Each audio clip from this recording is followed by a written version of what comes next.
이 복된 시간에 주신 하나님의 말씀 고린도전서 14장 1절에서 12절의 말씀입니다. 신약성경 279면에 있는 고린도전서 14장 1절에서 12절까지의 말씀을 한 절씩 교독하겠습니다.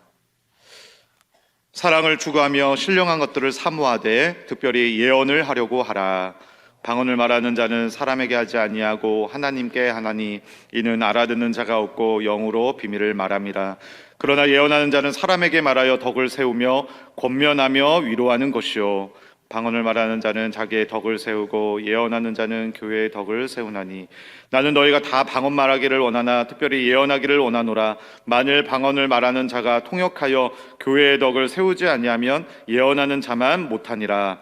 그런즉 형제들아 내가 너희에게 나아가서 방언으로 말하고 계시나 지식이나 예언이나 가르치는 것으로 말하지 아니하면 너희에게 무엇이 유익하리요. 혹 필이나 검은고와 같이 생명 없는 것이 소리를 낼 때에 그 음의 분별을 나타내지 아니하면 필이 부는 것인지 검은고 타는 것인지 어찌 알게 되리요. 만일 나팔이 분명하지 못한 소리를 내면 누가 전투를 준비하리요.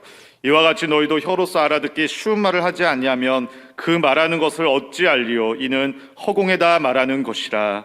이같이 세상의 소리의 종류가 많으나 뜻없는 소리는 없나니 그러므로 내가 그 소리의 뜻을 알지 못하면 내가 말하는 자에게 외국인이 되고 말하는 자도 내게 외국인이 되리니 그러므로 너희도 영적인 것을 사모하는 자인즉 교회의 덕을 세우기 위하여 그것이 풍성하기를 구하라. 아멘. 오늘 화음 있는 소리로 풍성하게 하라 라는 제목으로 하나님의 말씀을 받도록 하겠습니다. 세계적인 마에스트로 지휘자 레너드 번스타인에게 한 기자가 이런 질문을 했다는 것이죠. 마에스트로, 오케스트라에서 가장 연주하기 어려운 악기는 무엇입니까? 가장 연주하기 어려운 악기는 무엇입니까? 그러자 번스타인은 뜻밖의 대답을 했다는 것입니다. 그것은 바로 제2 바이올린입니다.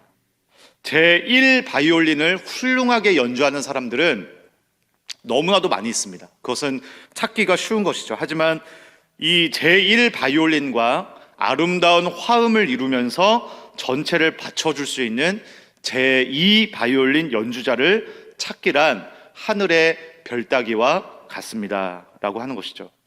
오늘 우리가 읽은 고린도 교회의 모습이 바로 이 오케스트라와 같다라고 할 수 있을 것 같습니다. 하나님께서 풍성한 성령의 은사들을 선물로 주셨죠. 그런데 성도들은 그 은사들로 아름다운 화음을 만들기보다 서로 자기가 받은 은사가 최고라고 하면서 큰 소리만을 내고 있었던 것이죠. 특히 방언이라고 하는 은사를 가지고서 서로를 정죄하고 나를 자랑하느라 교회가 매우 시끄러웠던 것이죠. 이러한 상황 속에서 사도 바울은 은사의 본질이 과연 어디에 있는가? 은사의 본질이 과연 어디에 있는가? 이것을 아주 분명하고 균형 있게 짚어주며 말하고 있다는 것입니다. 먼저 첫 번째는 은사는 가두는 것이 아니라 세우는 것이다 라는 것을 말씀을 합니다. 1절에서 바울은 뭐라고 말씀하고 있습니까? 사랑을 추구하며 신령한 것들을 사모하되 특별히 예언을 하려고 하라. 방언보다는 무엇을 하려고 하라? 예언을 하려고 하라. 여러분 그 이유가 무엇일까요? 그 이유가 바로 다음에 등장하는 2절과 3절 말씀에 이렇게 적혀 있는 것이죠. 방언을 말하는 자는 사람에게 하지 아니하고 하나님께 하나니 이는 알아듣는 자가 없고 영으로 비밀을 말함이라. 그러나 예언하는 자는 사람에게 말하여 덕을 세우며 권면하며 위로하는 것이요. 여기서 말하는 이 예언이라고 하는 것은 마치 미래를 예지하듯이 점을 치는 것을 말하는 것이 아니죠. 하나님의 말씀으로 누구나 알아들을 수 있는, 누구나 이해할 수 있는 말로 격려하고 위로하고 권면하는 것을 말하는 것입니다. 그러니까 알아들을 수 없는, 개인만 아는 것입니다. 하나님과 나의 그 깊이 있는 관계 가운데서 나만 이해할 수 있고 나만 알아들을 수 있는 방언으로 말하는 것이 아니라 예언은 모두 다 알아들을 수 있고 이해할 수 있는 그 언어를 가지고 서로를 격려하고 서로에게 위로하며 서로를 권면하는 이것이 뭐예요? 교회의 덕을 세울 수 있는 것이다. 그래서 차라리 방언을 하기보다는 덕을 세울 수 있는 예언을 하는 것이 하나님의 말씀으로 피차 권면하며 위로하고 이해할 수 있는 그 말들을 주고받는 것이 바로 더욱더 은사의 본질과 가깝다라고 하는 것을 우리에게 말해주고 있는 것입니다. 그러니까 본질은 어디에 있다라는 거예요? 내 안에서만 갇혀서는 안 된다는 것이죠. 내 안에서만 가두어 두라고 하나님은 그 은사를 나만을 위해서, 나에게만 좋은 것이 되기 위하여서 하나님이 그 은사들을 우리들에게 허락해 주시는 것이 아니다. 나에게 은사를 주셨다면 그 은사는 분명하게 사용되어져야 되고 구현되어져야 되고 나타나야 되고, 그래서 누군가를 세워지는 그런 도구로 사용되어지지 않으면 은사를 주시는 의미가 없는 것이다 라고 하는 것을 우리에게 말씀하고 있습니다. 그렇다면 여러분, 예언은 중요하고 방언은 무시해도 되는 것입니까? 방언은 그렇다면 우리가 쉽게 나쁜 것이다, 이것은 필요가 없는 것이다 라고 우리는 치부하면 되는 것일까요? 오늘 4절 말씀을 보니까 이렇게 말하고 있습니다. 방언을 말하는 자는 자기의 덕을 세우고 예언하는 자는 교회의 덕을 세우나니. 방언은 무엇을 세운다고요? 세우지 못하는 것이 아니죠. 세우지 않는 것이 아닙니다. 자기의 덕을 세운다. 나쁜 것이 아니라는 것입니다. 여러분, 우리는 누군가를 세우기 위해서는 먼저 필요한 것이 무엇일까요? 먼저 필요한 것은 나 자신을 세우는 것입니다. 그것이 바로 먼저 선행되어져 나타나야 되는 것이죠. 우리가 비행기를 타면 이륙하기 전에 승무원들이 이런 안내 방송들을 하죠. 어떤 안내 방송을 합니까? 기내 압력이 떨어지면 산소 마스크를 써야 되는데 뭐라고 안내 방송을 해요? 보호자께서는 먼저 본인의 마스크를 착용하신 후에 어린이의 마스크를 씌워 주십시오. 그런 안내 방송을 합니다. 먼저는 누가 써야 된다고요? 본인이, 자신이 먼저, 보호자가 먼저 마스크를 쓰고 그 다음에 어린이의 마스크를 써주십시오. 여러분, 왜 이 순서가 바뀌면 안 되는 것이죠? 어린이를 먼저 씌워주고 본인이 왜 쓰면 안 되는 것이죠? 내가 먼저 살아야, 보호자가 먼저 세워지고 살아야 그 다음에 그 살아있는 보호자가 누군가를 구해줄 수 있는 것이죠. 바로 우리가 성령의 은사를 사용하는, 받아야 되는 그 원리가 바로 이와 같다라는 것입니다. 근데 만약에 내가 먼저 썼어요. 근데 내가 먼저 쓰고 나서 어떻게 해요? 그것으로 끝이 난다고 한다면, 누군가를 우리가 살리지 않는다고 한다면 내가 먼저 쓰는 것도 어때요? 그것은 목적을 잃어버리는 것이죠. 그것이 무슨 소용이 있겠느냐. 은사도 마찬가지라는 것입니다. 방언은 내가 먼저 영적으로 살기 위해 개인적으로 쓰게 되는 산소 마스크와 같습니다. 영적으로 깊이 주님과 교제하면 만나게 되는 것이죠. 그러나 내가 먼저 쓰는 그 목적이 어디에 있어야 한다라는 것입니까? 자기의 덕을 세우는 것에서 끝이 나면 그것이 무슨 소용이 있겠느냐. 바로 어디까지 나아가야 된다? 교회의 덕을 세우는 것까지 나아가야 한다. 이것이 바로 은사를 주신 목적이요, 은사의 올바른 순서요, 그것이 바로 올바른 의미가 되어야만 한다는 것이죠. 그래서 초대교회 교부 중에 한 사람, 성 안토니우스는 이런 말을 했습니다. 골방에서 홀로 행하는 기도는 영혼의 거울을 닦는 일이다. 영혼의 거울을 닦는 일이다. 그러나 형제를 향해 건네는 위로의 말은 그 닦인 거울로 하나님의 빛을 반사하는 일이다. 저는 오늘 이 새벽의 기도 시간, 그리고 며칠 남지 않았죠? 우리의 기도 골방의 자리를 통해서 먼저는 나 자신의 영혼의 거울을 부지런히 닦을 수 있는 복을 허락하여 주시옵소서. 뿐만이 아닙니다. 그것에만 그치는 것이 아니라 잘 닦여진 우리의 영혼의 거울이라고 한다면 그 거울로 우리의 가족에게, 이웃에게, 지체에게, 동역자에게 하나님의 영광의 빛을 반사할 수 있는 은혜의 복을 허락하여 주시옵소서.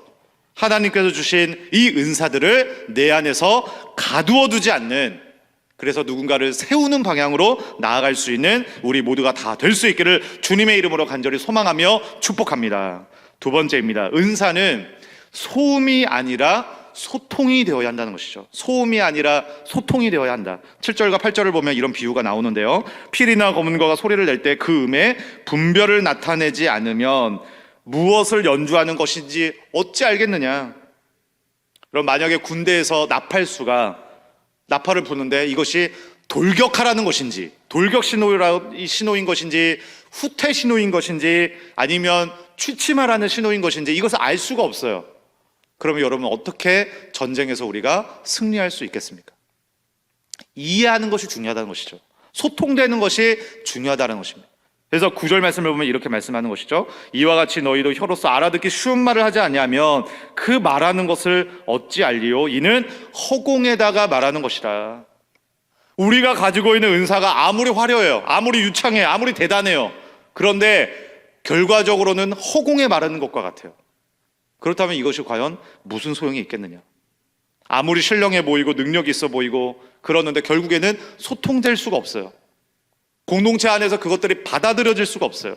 그것은 바로 무엇과 같다? 그것은 소음과 같다. 허공에다 말하는 것이다. 그러면서 내가 가진 은사를 한번 돌아보기를 원합니다. 나는 내가 하나님께서 부여하신 나의 자랑, 나의 은사, 나의 능력, 나의 열정까지도 과연 그것은 소통이 되고 있는가? 아니면 소통되지 못하고 있는 소음과 같은가? 누군가에게는 부담을 주고, 누군가에게는 상처를 주고, 누군가에게는 고통을 주고 있다면 내 열정이 아무리 뜨겁다고 할지라도, 내 은사가 아무리 대단해 보인다고 할지라도 그것은 바로 소음과 같다는 것이죠. 허공에다 말하는 것과 같다는 것이죠. 그래서 우리가 잘 알고 있는 이솝우와 여우와 두루마리 이야기를 우리는 너무나도 잘 알고 있습니다. 여우가 두루미를 초대해 놓고 어떻게 해요? 납작한 접시에다가 수프를 담아 놓고 먹으라고 하는 것이죠. 그럼 먹을 수가 있겠습니까? 결국에는 두루미, 아무리 수프가 맛있어도 먹을 수 없다고 한다면 아무 소용이 없는 것이죠. 그래서 어떻게 해요? 이제는 두루미가 반대로 복수를 하는 것이죠. 화가 난 두루미가 어떻게 합니까? 진수성찬을 차려놓고 여우를 초대하죠. 진수성찬을 차려놓고, 근데 그 음식들을 다 어디에다가 담아두는 것입니까? 아주 가늘고 좁은 호리병에다가 그걸 다 넣어두는 거예요. 그리고 먹으라고 하는 것입니다. 여우는 먹을 수가 없는 것이죠. 결국에 여러분 둘 다 뭡니까? 최고의 음식을 준비했지만 도저히 먹을 수가 없는 그림의 떡이다. 서로에게 뭐만 남기게 돼요? 상처만 남기게 되는 것이죠. 고린도 교회도 이와 같았다라는 것입니다. 자기는 최고로 신령한 방언의 은사를 받았다. 여러 가지 은사들을 받았고 나는 그 은사를 베푼다라고 하지만 소통과 배려가 없는 은사들은 아무리 그것이 진수성찬이라고 할지라도 그림의 떡이 될 수밖에 없다. 그것은 누군가에게 고통을 주고 신앙에 방해가 된다라고 한다면 이것은 교회를 세우는 것이 아니고 하나님이 기뻐하시는 은사의 본질이 될 수 없다라는 것을 우리는 기억해야만 한다는 것이죠. 여러분, 그런 점에서 우리나라가 얼마나 선교사님들을 통해서 은혜를 많이 받았습니까? 구한 말에 한국에 들어온 선교사님들을 통해서 여러분 우리가 많은 배움을 받았죠. 많은 은혜를 받았죠. 그 선교사님들은 뛰어난 지성인들이었습니다. 최고의 지성인들이었습니다. 근데 만약에 그들이 자기들의 말로 라틴어를 말하고 영어로 말하면서 유창하게 자기들이 가지고 있는 그 지식을 자기들의 말로만 우리의 조선 땅에 전했다라고 한다면 여러분 어떻게 그 말들을 다 이해할 수 있었겠어요? 그래서 이것을 소통하기 위해서 언더우드 아펜젤러 같은 선교사님들은 어떻게 했습니까? 부지런히 우리나라 말을 공부했죠. 조선의 말을 부지런하게 공부하는 그 수고를 감행하지 않았습니까? 그것을 통하여서 복음을 전하게 되고 많은 가르침들이 흘러가게 되었을 때에 이 땅에 놀라운 영적인 각성과 부흥의 열매와 거룩한 교회가 세워지게 된 줄로 믿습니다. 그래서 여러분 아무리 뛰어나고 화려해 보이는 은사라고 할지라도 소통이 되지 않으면 그것은 아무런 능력이 나타날 수 없다. 말씀을 맺겠습니다. 결론적으로 은사의 최종적인 목적은 어디에 있습니까? 12절 하반절에 보면 이렇게 말하고 있죠. 풍성하게 하기를 구하라. 풍성하기를 구하라 라고 하는 것이죠. 이 풍성함의 비결은 바로 오늘 말씀의 제목과 같이 독주가 아니라 화음에 있습니다.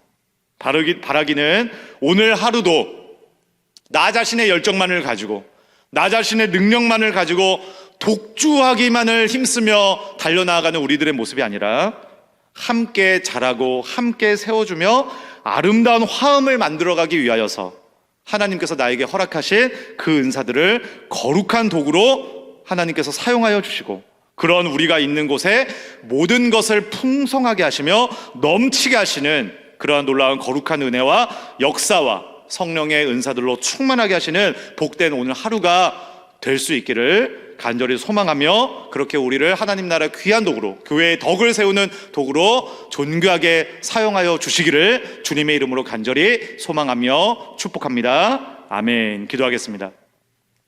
거룩하신 주님, 오늘 하루의 시작도 말씀 앞에 세우며 주님을 따라가는 제자의 삶으로, 성령의 사람으로 우리를 새롭게 하시니 감사합니다. 하나님께서 우리 각자에게 허락하신 은사의 본질을 깨닫게 하셨사오니 귀한 은사들을 내 욕심과 자랑으로 가두어 두지 않게 하여 주시고, 주님의 몸된 교회와 지체들을 아름답게 세워가는 일에 기쁘게 사용되게 하여 주시옵소서. 나의 은사가 혹시나 이웃에게 방해와 상처를 주는 날카로운 소음이 되지는 않았는지를 돌아보기를 원합니다. 서로의 마음을 만지고 위로하는 따뜻한 소통의 도구가 되게 하여 주셔서 오늘 하루도 독주가 아니라 아름다운 화음을 이루어가며 교회의 영광스러움을 나타내며 더욱더 풍성한 은사와 은혜들로 채워주심을 경험할 수 있는, 목도할 수 있는 그러한 우리들의 복된 섬김과 쓰임받는 복된 삶의 현장들이 다 되어줄 수 있도록 우리의 연약함을 성령의